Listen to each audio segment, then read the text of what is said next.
It's time for the Your Personal Bank Show with Ferenc. In an era of chaos, confusion, and craziness, Ferenc is a voice for common sense. As a financial literacy educator, speaker, and entrepreneur, Ferenc cuts through the noise to help us understand how current events affect our money, economy, and our freedom. Now, here's Ferenc. Welcome to the Your Personal Bank Show. If you want to reach me, you can do so at yourpersonalbank.com. Yes, you will reach me. It's yourpersonalbank.com. Well, we're seeing more volatility, which, frankly, is no surprise. If you've been a listener of this show, I've been sharing this is what is to be expected for quite some time now. In fact, we may look back at 2026 as the year of volatility.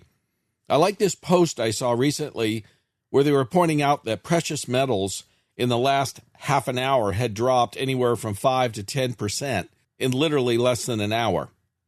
If you look at the charts of gold or silver, for example, for the past month, we've seen significant shifts in the prices, both up and down.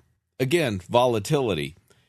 Even if you look at the S&P 500, since the beginning of 2026, we're seeing it going up and down in a range, roughly going from about upwards of close to 7,000 down to 6,800, up and down, back and forth again. This is no surprise. And for anyone to think it is, frankly, is just not really paying attention. Why are we seeing such volatility? There's a number of reasons behind it. Part of the reason has to do with the fact that the markets have gone up so far so fast.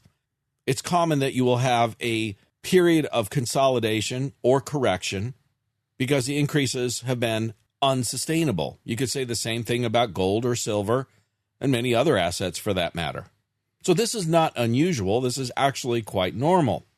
Also, when it comes to the economy in general, there are some major macroeconomic factors going on that are affecting these changes. Our economy is going through a period of transition, of change, of uncertainty. And there's many factors you can point to that are both positive and negative. There's technological changes that are coming about. AI is often cited. But also, we're seeing significant changes in terms of employment, which we're going to discuss a little bit further. That's a really big deal. There's a significant amount of deportations going on, people leaving. That's changing the workforce.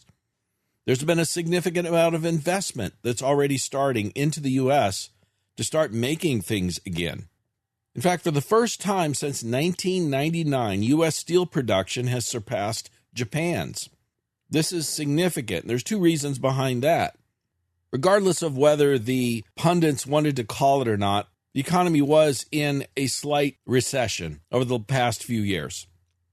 And whether you like them or not, the Trump tariffs have eliminated the price advantage from foreign producers being able to dump foreign steel due to illegal subsidies from foreign governments. In other words, the tariffs didn't make prices of steel go up. Instead, they actually eliminated the ability of foreign producers to sell below cost. And that change leveled the playing field. And as a result, American steel companies are back to producing steel at record levels. We are likely going to see more and more of this as time goes forward. All of this is going to cause significant change. And change creates uncertainty, and uncertainty creates volatility in the markets. What I'm trying to say is you shouldn't be alarmed by this or even surprised by the fact that we have volatility in the markets and will likely to continue for quite some time. This analogy has often been used when referring to the U.S. economy. It's much like a supertanker, a very, very large ship. And turning that ship takes time. And many of the policies that Trump has implemented, from the big, beautiful bill to the tariff policies to deporting cheap foreign labor, all of these things will have an impact on our economy. And I'm not here at the moment to discuss the good or the bad of these policies. I'm just stating it as a fact. These are economic facts we're dealing with. These types of changes will cause uncertainty at times, which will create volatility. How do you take advantage of this? Well, it's really quite simple.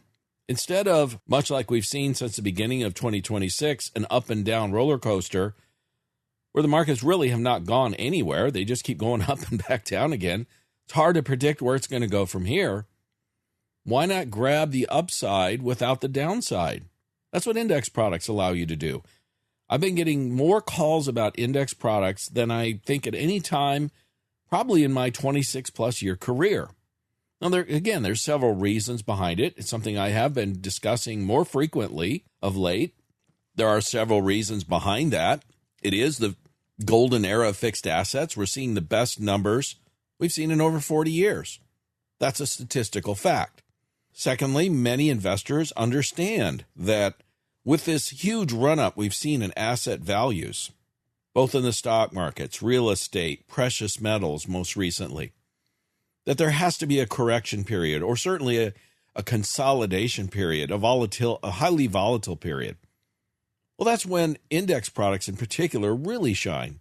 Because again, they have the unlimited upside without the downside risk. The principal is guaranteed. And once those gains are locked in, they become your new principal. So if you do grab a gain, awesome, you get to keep it. Unlike where you have a highly more volatile market, you may have a gain and you could easily then shortly thereafter lose that gain, and then you have to recover. And how long does it take to recover? During that whole period of gain, loss, gain, and it not really going anywhere is just all lost time. Index products allow you to eliminate that lost time. Now, whether we remain in a volatile holding pattern or consolidation pattern, if you will, is hard to say, or if we're going to see a correction. Silver is an excellent example of an asset that went up significantly in value. It increased to over $100 an ounce and has dropped back to into the 60s. Gold has had a similar type of run-up where it broke over $5,000 an ounce, then quickly dropped to around $425, and then quickly dropped to around $42.50. The S&P, as I stated earlier, has been in more or less a holding pattern since the beginning of 2026, fluctuating between around 6,800 and 7,000. If we look at the software ETF, good example of where it's lost approximately 32% from its October 2025 peak, which has wiped out 2 years of gains. The point that this post stated was the sell-off has spread across stock and credit markets amid fears that AI is rapidly disrupting the core business models of many companies. Their question was, are we headed for a bear market? And if we go back in history of bull and bear markets, over the past 100 years or so, the time to recover from a correction of, say, 20% or more ranged from about 18 months on the short end to 29 years on the long end. Obviously, the long one was the Great Depression, and the shortest one was the 2020 COVID shutdown period. The typical time frame for a correction is 5 to 15 years. Two examples I often refer to that are familiar to people: if you were invested in the NASDAQ in 2000 after the dot-com crash, it took 15 years to get back to even. If you were invested in the S&P 500 in 2008 and then weathered the Great Recession, it took 5.5 years for you to recover. And one of the questions I often ask people when they reach out to me is, if we go into a correction, do you have the time to recover, the time to wait to get just back to even? Do you have 5 to 15 years, for example, if we go into a correction back to where you started, where you are now? And if the answer is no, then maybe you should reconsider where your funds are invested. Index products are an awesome option. Again, you can lock in the gains that hopefully you've obtained up to this point. If the indexes, the markets, whatever, continue to go up, you're going to benefit from that. Again, we have indexes that have averaged over 10, 11% average annual return over the past decade. Unlimited upside gains, no downside market risk. We have indexes that have returned our clients as much as 27% in 1 year recently. And not only that, the best part is once they locked in the gain, they got to keep it because, again, that became the new principal. If you like the idea of locking in at least some of the gains you've received, having the opportunity to continue to the upside if that is what happens, Yet, if we go into a correction period, you don't lose. In other words, you've locked in the gains you had. You should contact me at yourpersonalbank.com and consider an index product. This is the best time in over 40 years to look at these products. And I'm not trying to beat a dead horse here. Did start discussing these types of things several months ago quite extensively. And even about a month ago, that the gains in the precious metals markets were unsustainable. And if you had grabbed some gains, it would probably be wise to lock in some of those gains. That's what the pros do. They scale in, they scale out. If you've had the benefit of obtaining some gains in the markets or investments that you've had over the past several years, congratulations. But we're certainly in a period of volatility. It's more than a possibility that we have a correction. There's a probability that we're going to have a correction. Almost certainly we're going to have some volatility for quite some time. Why not lock in part or all of those gains?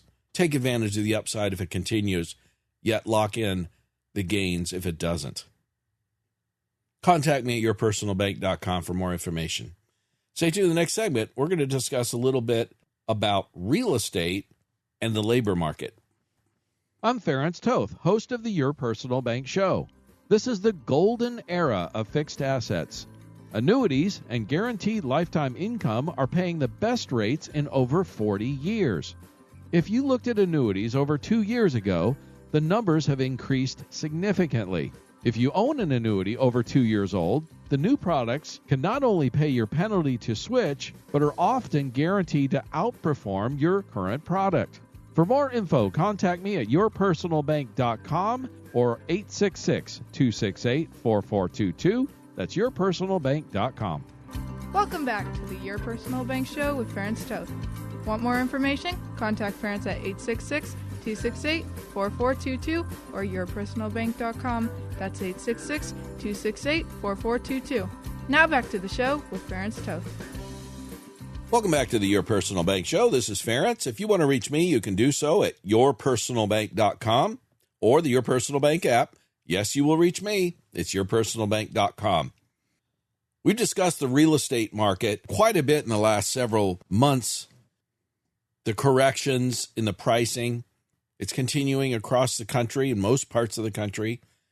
The price corrections are extending, in fact. Most real estate projection models are showing anywhere from another 10 to 20% reduction in price in 2026, depending on the market that you're in. Some of the markets that were hotter, that went up during the COVID shutdown periods, likely have larger reductions of prices. And a number of reasons behind this.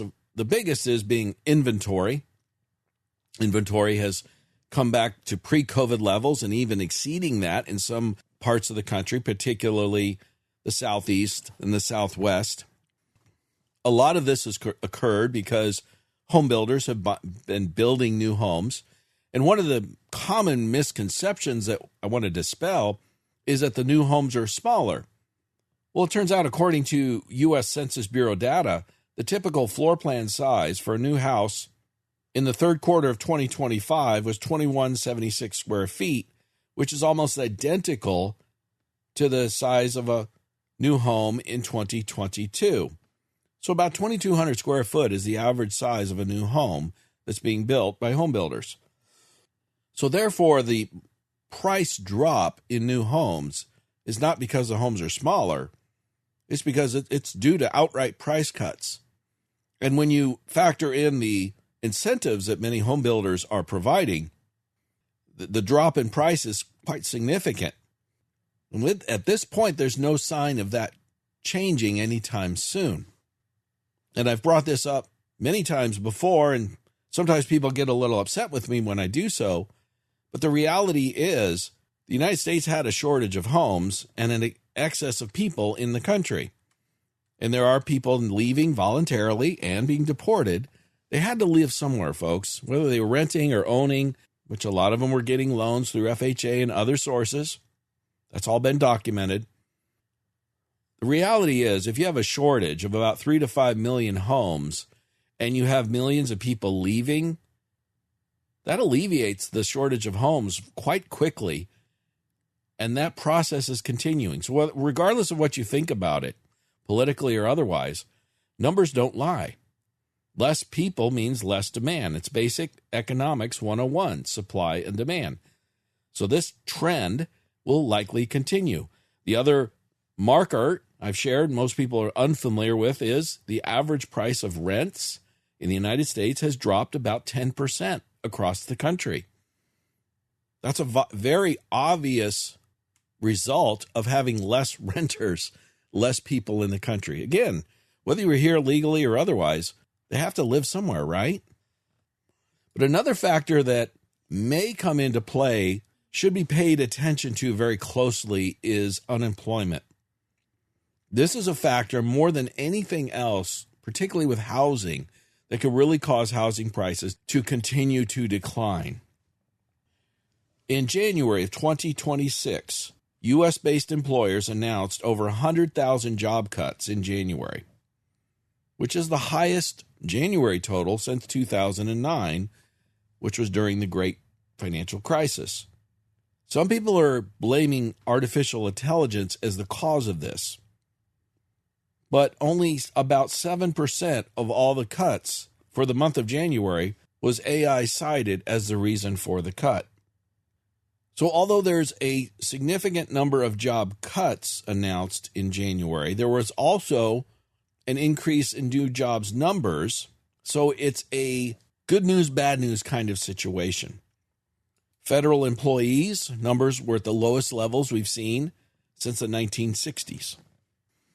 This is part of the cause of why the numbers overall have been somewhat lower, yet is a good thing. Including government jobs into jobs numbers, I have always thought was a very, very bad idea. It's not a good measure of economic output because a government job does not contribute to the economy. If anything, most government jobs are a detriment or a drag on the economy. Those jobs are funded by U.S. taxpayers' dollars or funded through printing of money, which causes more inflation. Those are negative or a drag on the economy. So in my opinion, government job numbers should have never been included in jobs numbers. In the last few years in particular, many of the jobs numbers were inflated or propped up by government jobs numbers, which was a bad thing overall. Again, this is part of the transition, the changing of the economic system that we have. How much government influence is there in the economy? How many government jobs are there, etc.? We're seeing historical declines in the number of government employees, again, since the 1960s. And these are going to have impacts on the economy. This is going to have changes. In the long run, it's going to be a good thing. I believe I'm very favorable in a lot of the changes, the economic changes that are occurring. You know, U.S. steel production being the highest it's been in 30 or 40 years is a great thing. Federal government employees being at the lowest rate percentage of the population since the 1960s overall is a good thing. There's an adjustment period, which again creates the volatility. But another part of the problem with the labor force is this. The number of foreign-born people in the United States is higher, both in total numbers and percentage, than at any time in American history, ever. Almost 16% of the population in the United States is foreign-born. It accounts for over 53 million people. This percentage exceeds the heights of the late 1800s and early, or what you might refer to as the Ellis Island era. So many people came to the United States in the late 1800s and early 1900s that the U.S. implemented an immigration moratorium.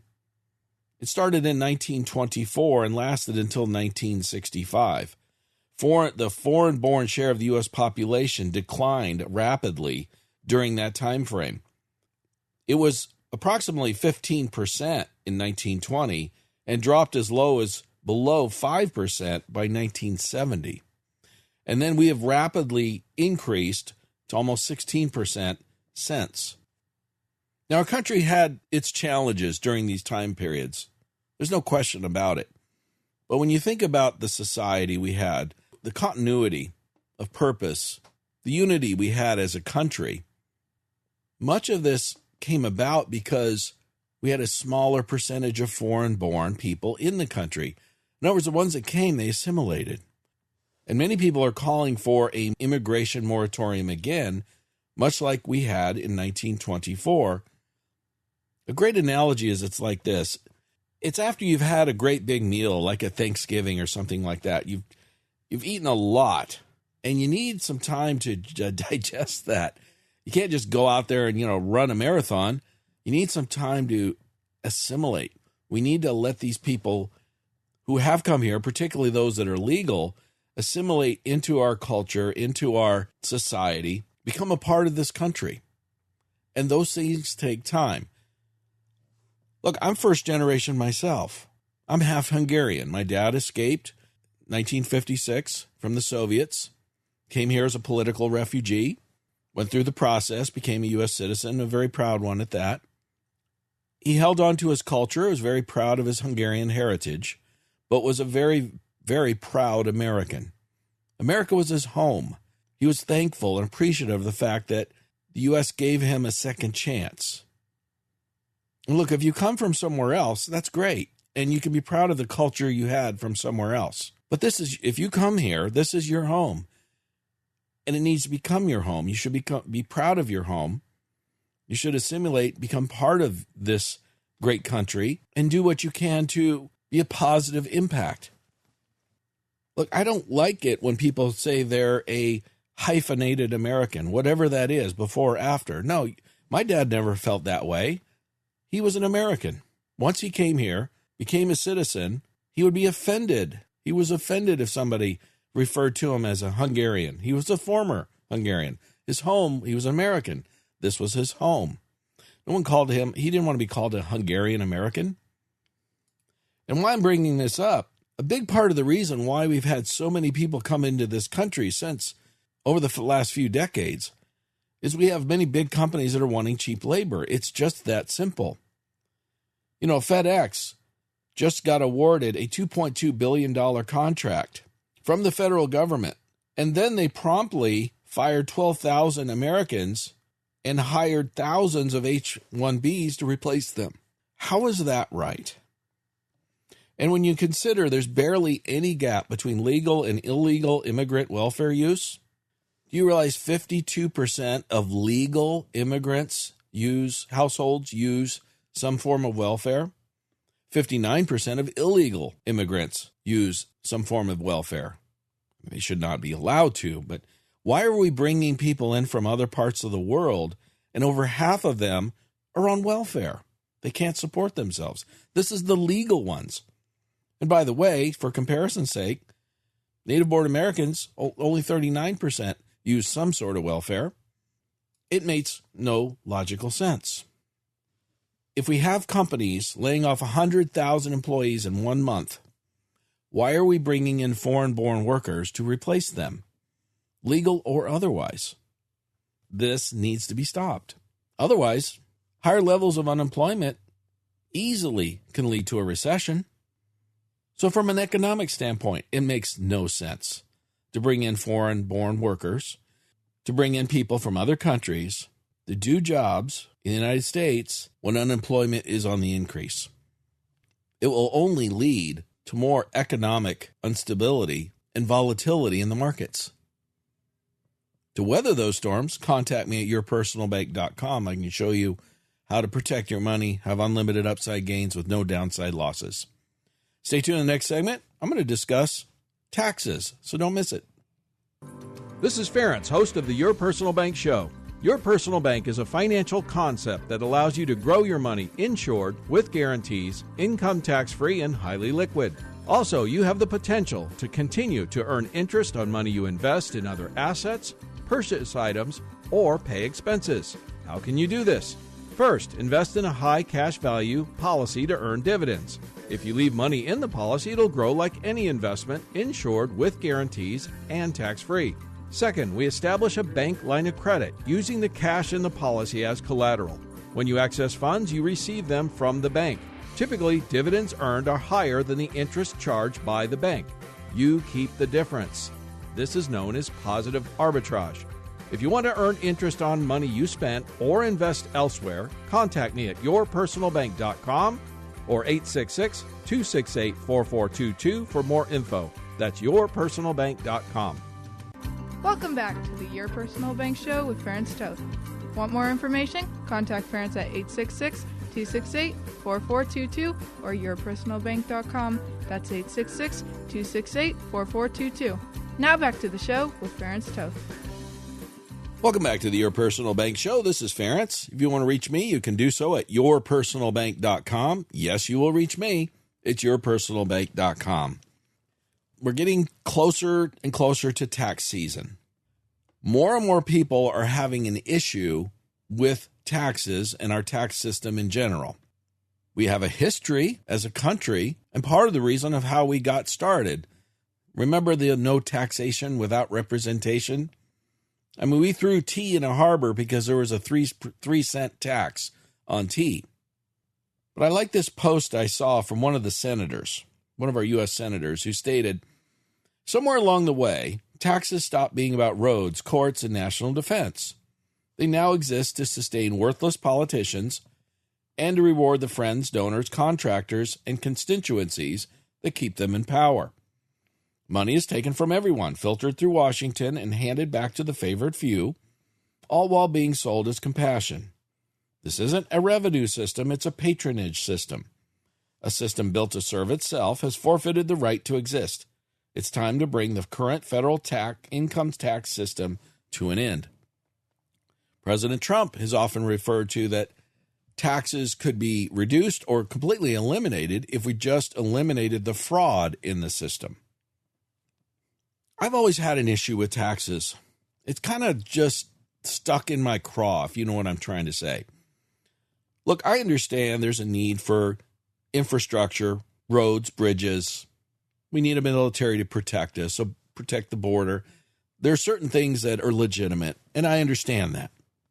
The most accurate description I could give of myself in terms of my positions on policy would be a constitutionalist.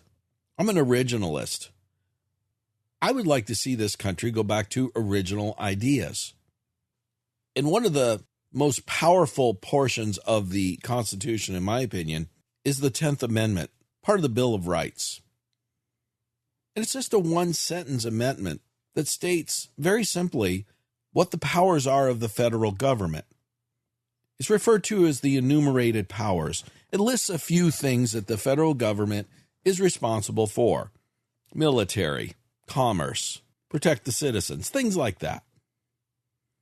It also goes on and says anything not listed here, the powers are reserved to the states or the people.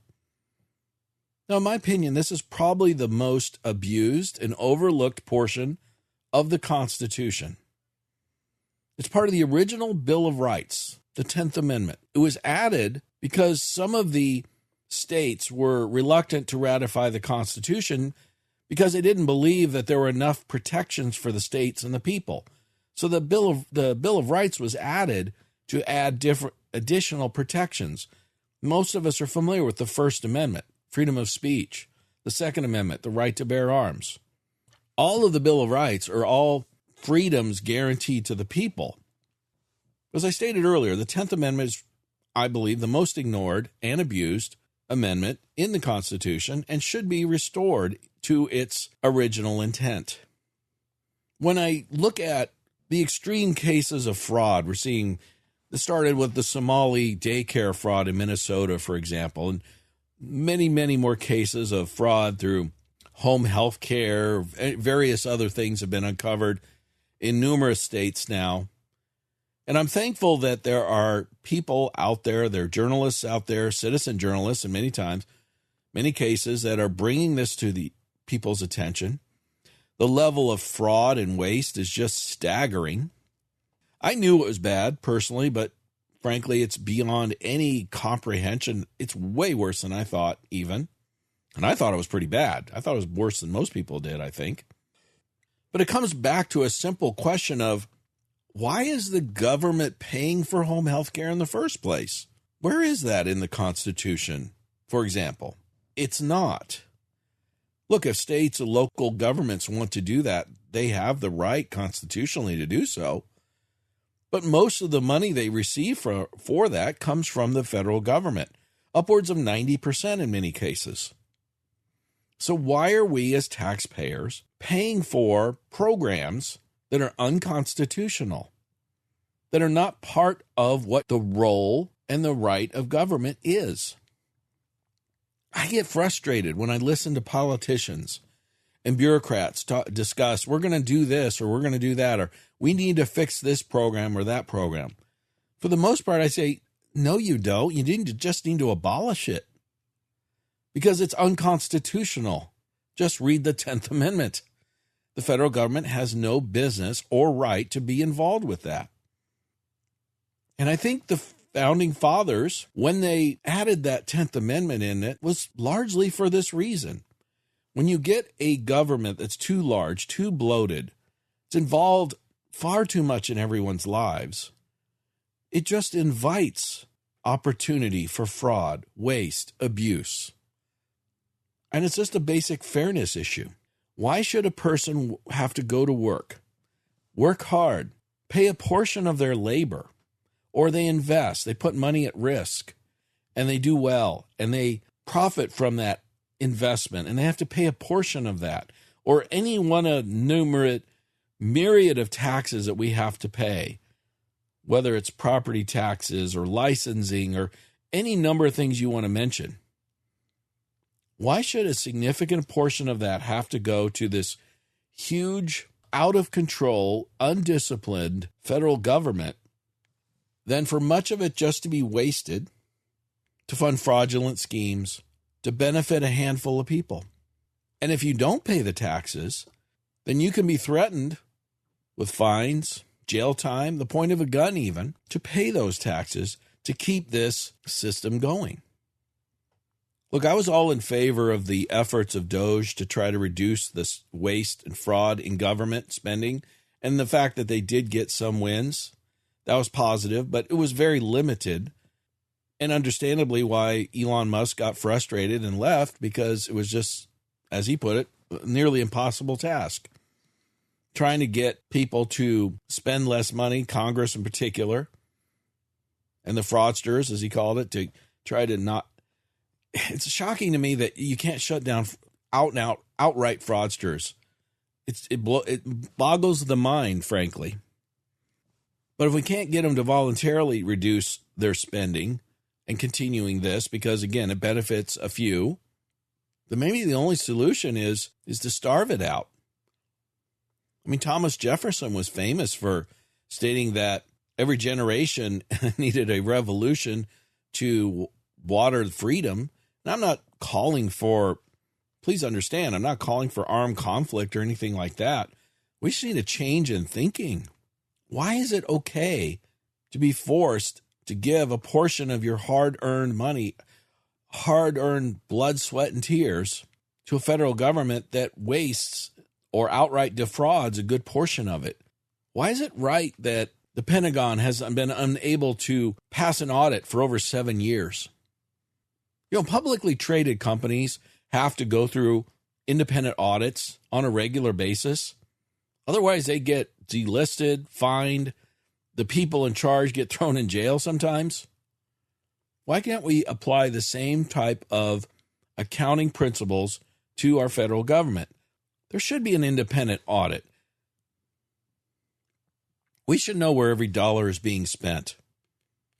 I understand there's people in places of power that are against this because they're benefiting.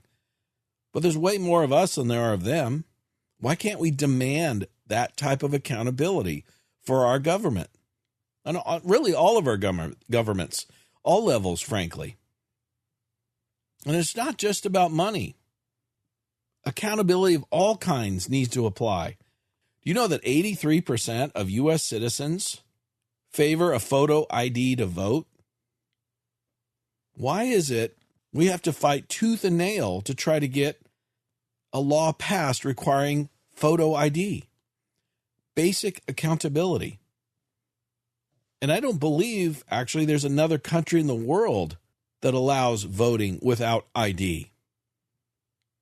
An irony of ironies, even Somalia now has implemented a new program issuing voter ID cards to every voter. And they're doing this to ensure that every voter can only vote once. If Somalia, one of the worst run countries in the world, can have a voter ID requirement to vote, and we don't in the United States of America, I mean, what kind of country are we living in? How can we be assured that the vote is valid? And when you take many states, there's something like 14 states that require no ID to vote. In California, in fact, it's illegal to even ask, why are we even accepting the results of their vote? There's no accountability. There's no way to know who won or lost. Frankly, their entire vote should be thrown out until there is a real and true accountability. Because otherwise, who's actually voting or who's in charge of the vote? If there are people voting that shouldn't be, or votes are getting counted incorrectly or whatever, doesn't that dilute your vote, your valid vote? And that's another form of taxation without representation, is it not? How is it any different than a 3-cent tax on tea that Parliament implemented on the U.S. colonies?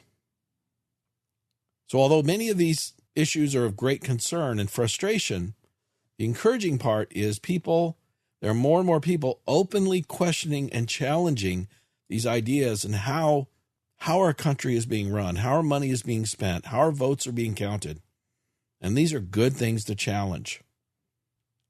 If we're successful in obtaining some accountability, maybe we will balance our budget, and maybe our vote will really count, and we'd be confident in the results of a particular election, to rebuild some trust in some of the institutions that's been violated. So although it's challenging, frustrating, it's also an exciting time to live.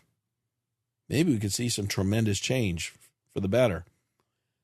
But again, as I stated in the first segment, change does involve, oftentimes, uncertainty, which leads to volatility. You want to protect your downside while still maintaining unlimited upside potential gains? Index products, best time in over 40 years. Contact me at yourpersonalbank.com for more information. Stay tuned in the last segment. I'm going to share a few stories on some folks I've met with recently. I think you'll find quite interesting. This is Ferenc, host of the Your Personal Bank Show.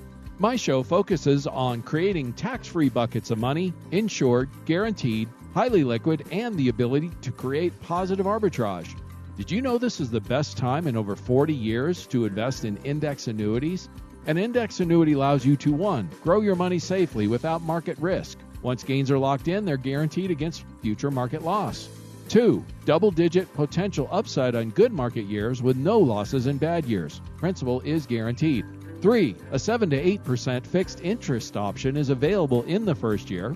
If you're interested in growing your money with potential index-related gains without downside market risk, this is the best time in over 40 years to consider an annuity. If your annuity is over 2 years old, the newer products likely have far superior potential returns.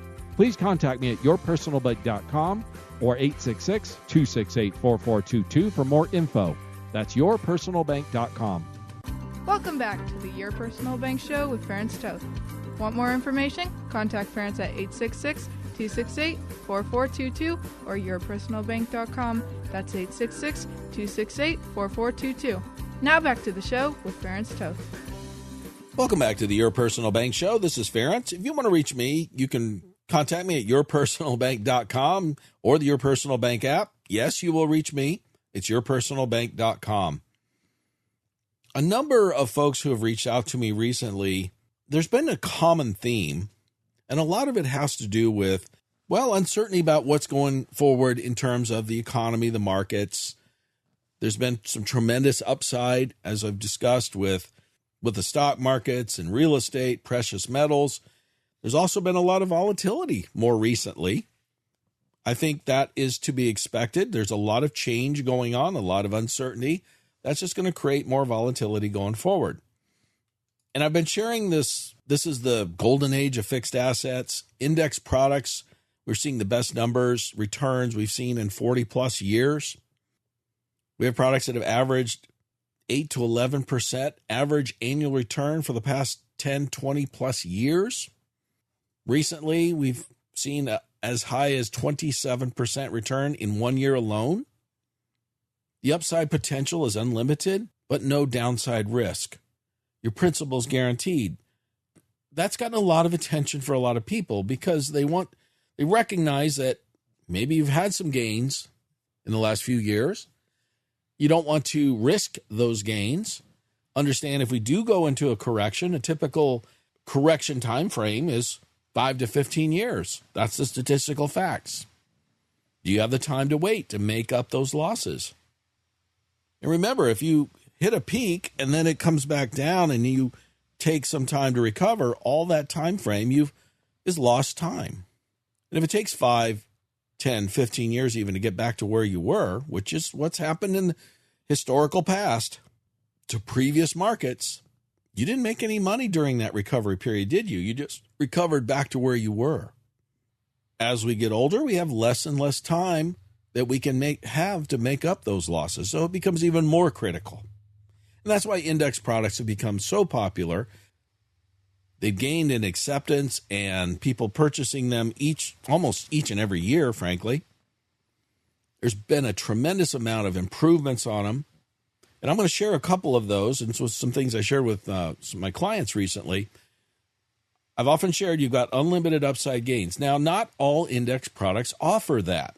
There's some that have caps, for example. There's others that don't. Obviously, we lean towards the ones that have unlimited upside or no cap. So that's a common misconception that's out there. Sometimes people say, well, I can only make up to a certain cap or a certain amount. Well, you have the wrong index. Let me back up even one step further. How do you determine if you have a good index or not? Well, the analogy I like to use that I find helps people understand this better is if you want to win a horse race, you need two things, a fast horse and a good jockey. Now, the horse is the index. Obviously, if you're an index that has historically consistently averaged, say, around 10% plus returns over the past decade plus, and by the way, I can show those to you, they exist, versus one that's low single digits, which one's going to win that race? Most likely, it's pretty obvious. Do you want to be in a racehorse or a plow horse? I mean, that's pretty obvious. Now, I've heard the comment that, well, just because a certain index has done really well, say, averaging a 10% plus return for the past decade, doesn't necessarily mean it's going to do that next year. That's true. And one that, say, has averaged 3 or 4 or 5% maybe, all of a sudden could outperform it. Yes, that's possible. But statistically speaking, if you have an index that, say, has averaged 3, 4, 5% over the last decade, maybe he's never done better than 6 or 7 in any given year, ever. And you got another index over here that's averaged, say, 10% on average, and it's had 15 and 20 plus % years. Well, typically speaking, which one's going to outperform? Which one's much more likely to do well? The one that's done well before. Outside of a compelling reason, maybe there's a management change or an economic change or an investment strategy change. So those are things that could cause one index to suddenly step up. Those are also things that we keep track of and pay attention to when we bring to your attention. So bottom line is we're going with the ones that have a good track record and good likelihood of going forward. And if something new pops up, I mean, yes, we had a gold index that went up 67% last year, folks, okay? Now, would I recommend getting into a gold index today, given what's been happening recently? Probably not. A lot of volatility and uncertainty right now, so you might want to step away from that. So again, how do you find those indexes? Well, it's not public record for the most part, difficult to obtain, and there are hundreds of indexes available. Well, we have a proprietary software program that we're told by the company that less than 1% of agents and advisors have access to this. It gives us a monthly report of all these indexes. It's an index performance report. I'll show you that report. If you contact me at yourpersonalbank.com, I'll go through it with you, and you'll see what I see. You'll see how the sausage is made. And I'll show you which indexes have performed well over the last 1, 5, 10 years and those that have not. And we can share some of the reasons behind it. One thing you're going to quickly see, if you do that with me, is about 80% of indexes that exist out there average low single digits, and about 20% strong double digits. Why? Folks, it's the old 80-20 rule, right? Anything in life, it seems like 20% do really well and the 80%, not so much. It's true in the financial world too. And part of it is they just haven't had not a great track record. Maybe they're not in a good area of the market, whatever. Maybe there's not good management. Look, I can't prove this, but I think we all understand that there were probably some monetary considerations involved. In other words, some of these indexes might have paid the companies to offer their index as part of their package to entice people to invest in it.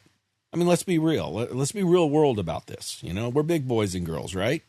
That kind of stuff goes on out there.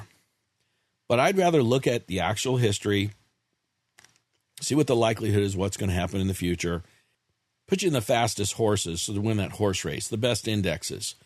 And this is why, just that reason alone, in most cases, I've been talking the vast, vast majority of cases, when I work with clients who've been invested in other products, other indexes, whatever, other kinds of accounts, you name it, regardless.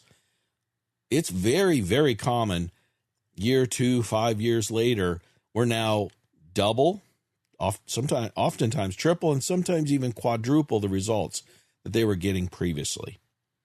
I've shared this story recently with a client of mine. She's an attorney, very intelligent person. But when I had met with her and she decided to invest in a product that I'd recommended, she had a few months prior had invested in a very similar product with a competing company through a friend of hers. And she asked me the question. She said, you know, what do you think about this other company? I said, well, this is going to do better. This was 5 years ago. Well, she stuck with that because it was a friend of hers. And recently we had a review and she asked me if I remembered that conversation. She said, do you remember when we had lunch and I'd asked you about this other company and you said, well, this would do better? Well, you were right. It didn't only do better, it did more than double. It was actually close to triple better over the past 5 years. Well, guess what? She's shifting her money's out of that account into what I've recommended because now the proof's in the pudding, isn't it? As she stated, at the time, I didn't really necessarily believe what you said, but 5 years later, you were right. And I get that comment quite often, nearly all the time. Again, I'm using information that's not widely available, proprietary software, etc., and I'm using history and historicals, which puts the odds of you getting that fast horse, that best index, much, much greater. Now, the second piece of it is the jockey, right? I mentioned that. So each of these indexes, okay, the companies have what they call accelerators or decelerators. In other words, they have a higher upside potential participation rate, or some have caps. Like I said, some have fees. Now, typically, I tend to recommend products have little or no fees for obvious reasons. Look, if you're paying fees, that's one of the biggest reasons I run into why people are not getting the returns that they'd like to get, because their fees are holding them back, slowing them down. Look, if you have a fee product versus a no-fee product, you invest in the same thing, you're obviously going to have more money when you don't have the fees. I mean, that's logical. And no-fee products exist. I'll show those to you. There's other products that have caps. Like one client I worked with, he was in an index that it was on the statement, received a 32% return in the past year. That's a great index. Fast horse. But the company put on a 3.2% annual cap. So his return was 3.2%, even though he was invested in a 32% index, or index that they received a 32% return the year before. I showed him the same index with no cap. His actual return obviously would have been tenfold. He switched. You see the difference. Having the fast horse, getting the right index, with the right jockey, the one that allows you the most upside potential, unlimited upside, little or no fees, no cap. Those are the ones you want to be involved in. That's how you maximize your returns. And the last point I'll bring up is oftentimes I'll get asked, well, how do these companies do this? If, let's say it's a no-fee product, well, they take your money and they invest it, and they don't risk the principal. What they typically do is they'll purchase bonds. The bonds will pay interest, and they'll invest the bonds into options. Options can have a tenfold increase. You take a $10 stock and it goes to 11, you get a 10% return. If you buy an option on a $10 stock, maybe it costs you $1 and it goes to 11, that's a 100% increase. It's that exponential increase that allows them to get you those returns, and they make their money, so they get their cost of doing business and their profits and your returns, and they're not risking the principal. This is the key. They park the bond. They just risk the interest on it only. They take the interest and they buy the options. Look, if you had a few $1 billion and had access to the bond auctions and option trading desks, you could do the same thing.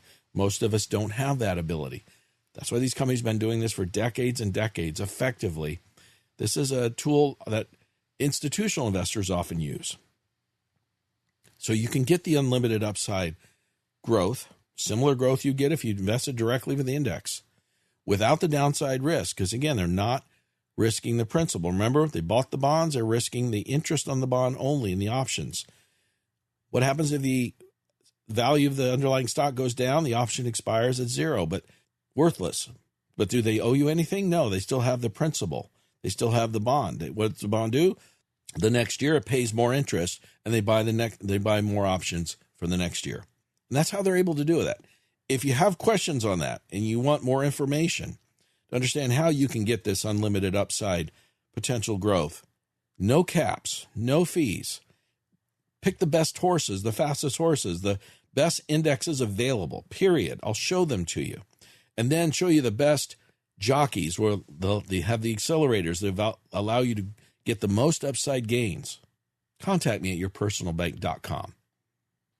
And I predict, in most cases, you go back a few years, you look back on this, you do this 5 years later, you'll have probably increased your returns based on what you had before, many times double, sometimes triple, and occasionally even quadruple what you've been getting without the downside market risk.